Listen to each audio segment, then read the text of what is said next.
Hey guys, this is fully my first time doing a live stream, and I'm probably going to be terrible about doing this stuff. I don't even like my picture taken. I'm hoping that this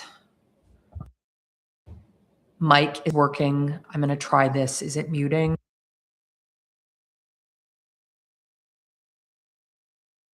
Let's see. Guys, I've decided I am getting in this arena and putting my hat in the ring about Jeffrey Epstein. I can no longer stand by and allow all of these powerful leaders globally to just, hang on, Google Chrome to find devices.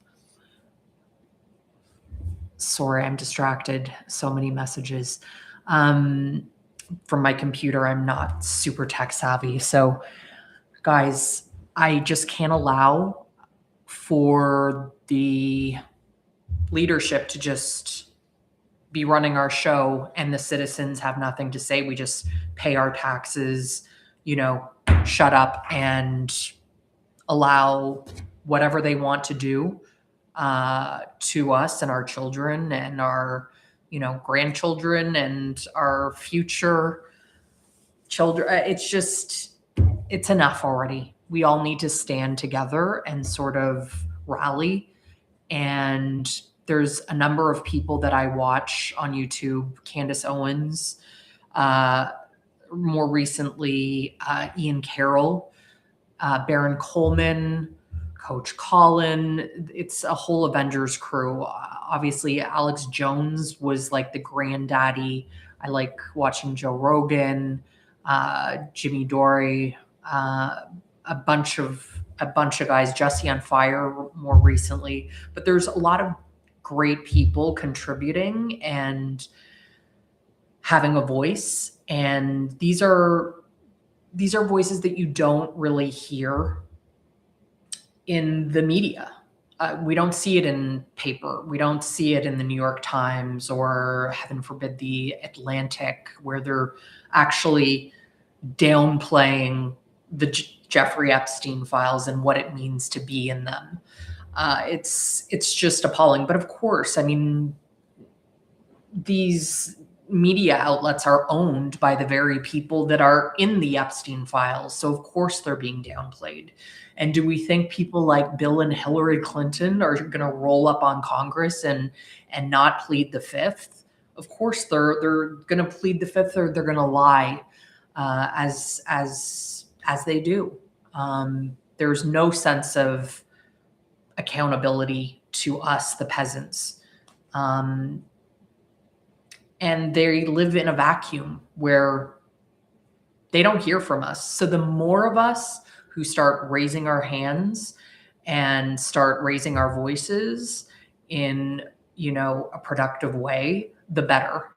And I will get a little bit triggered sometimes, and I might not be as graceful as I'd like to be on air, but I get heated sometimes. But I'm all about emotional discipline right now.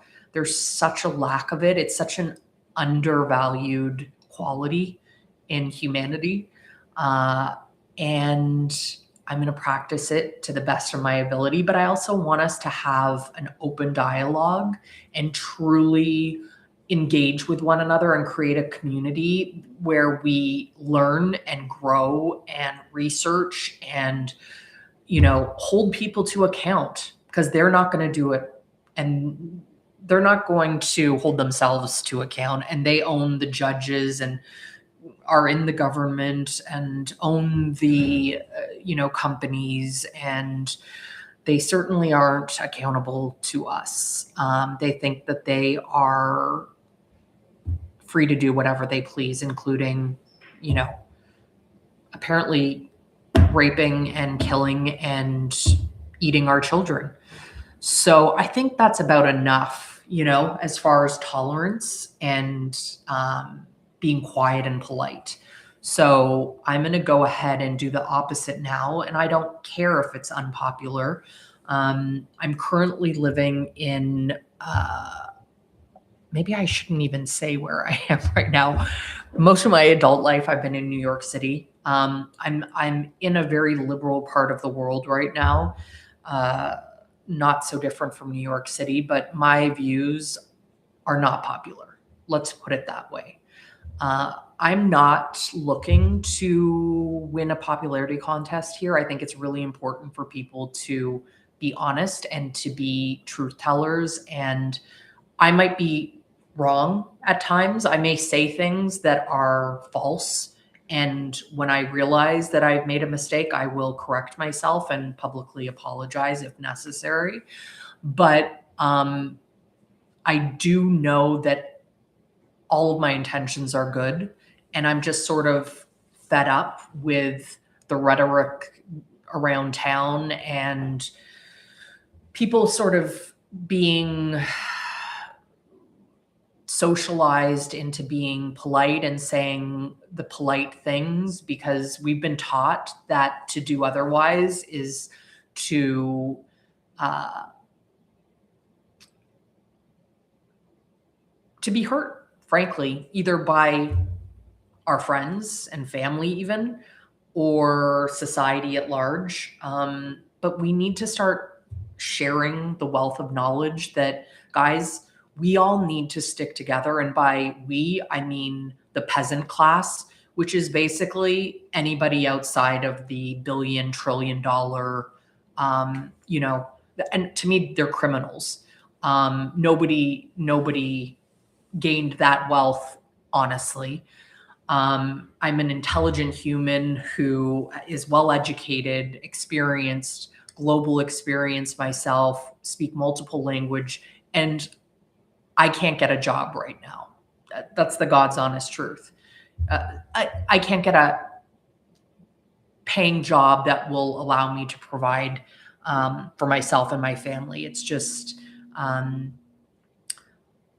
it's where I am currently.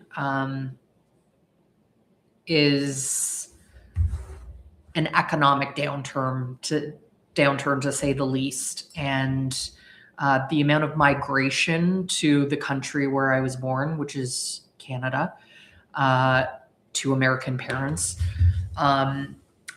they allowed the floodgates open, and it's now inhabited by millions and millions upon millions of third world country migrants. Bless their hearts. I don't even blame them. Our government are owned by the WEF, and they're bought and paid for by globalists and are basically a test case for globalism, and it's a failure. So those of you who can fight to maintain sovereignty of your country, please heed Canada. The situation that Canada is currently in is not good. I was searching for work for close to 8 months. I did get a job, but it's not a great job, and heavily commission based. And there's just the business productivity is so low here now. I'm just being honest. It's not from a lack of trying. It's not from a lack of ability or education or experience or hungriness. I'm a grinder. I love to work. This country is not a meritocracy. You're either in the club, okay, very much probably like the UK, where these aristocrats take care of one another. And if you're not in that class, you're not in the club. If you didn't go to the right private schools or have the right family connections, which I did not, because I come from American parents who frankly didn't really give a rat's ass about participating in that kind of clubbish atmosphere. And we were always different because we were not from Canada or British. So, needless to say, I'm not in the club, which gives me a very unique perspective in that I have a lot more experience and background in New York City, in Italy. I worked in Italy for many years too. I came back to be with my family in Canada, and it's just been an absolute disaster train wreck. So I'm sort of interested in taking to task the global leaders, the governments that are kind of destroying our countries, and the overlords and leaders in industry and media who are complicit in the destruction. The pandemic was a uh, big problem for.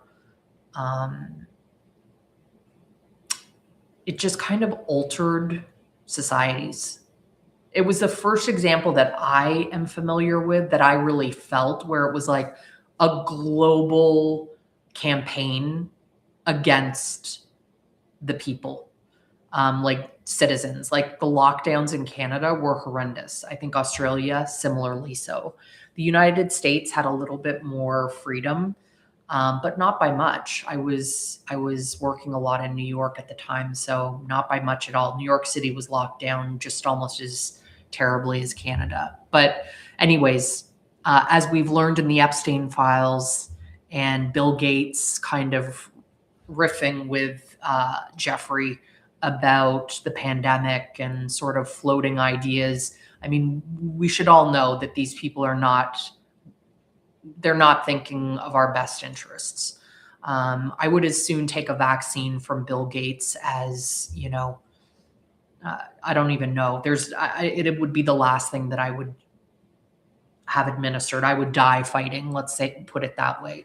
And bravo to Melinda Gates for, as soon as she realized who she was dealing with, left him. Congratulations, unlike Hillary and probably countless other women who would just let evil go unnoticed because, of the wealth and the foundation that they created. Anyways, I'm going to keep this real brief because it's mostly a test for my audio. I just want to introduce myself. I'm really looking forward to creating a community and sort of building something together. I want an open, honest dialogue with, like-minded people, but also people who can challenge and not troll and be, but people who want to share ideas and create a network of open dialogue. And let's research this stuff. I'm going to get into, Ian Carroll has created a web-based search, like OpenAI kind of platform, I think, for researching the Epstein Files. I'm going to be digging into that big time. So I have a lot of work to do, but I'm Ashley Livingstone. I'm going to be here every day. I look forward to getting to know you guys and building something cool together. Thank you, and we'll talk soon. Have a good night.